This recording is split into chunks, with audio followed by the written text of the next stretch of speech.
بسم اللہ الرحمن الرحیم۔ شروع کرتا ہوں اللہ کا نام لے کر جو نہایت مہربان رحم کرنے والا ہے۔ قربانی کے احکام۔ مخصوص جانوروں کو مخصوص دنوں میں اللہ کی رضا اور ثواب کی نیت سے ذبح کرنا قربانی ہے، اور یہ حضرت ابراہیم علیہ السلام کی سنت ہے۔ اللہ تعالیٰ کا ارشاد ہے، ترجمہ: تو تم اپنے رب کے لیے نماز پڑھو اور قربانی کرو۔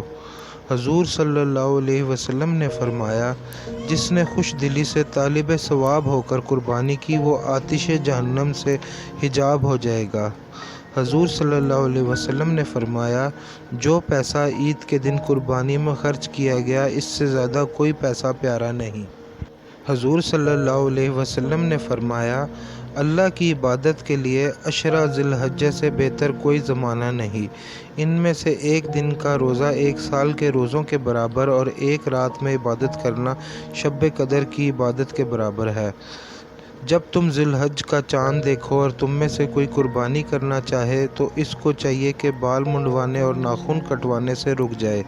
حضرت ابن عباس رضی اللہ تعالیٰ عنہ سے روایت ہے کہ حضور صلی اللہ علیہ وسلم نے رات میں قربانی سے منع فرمایا۔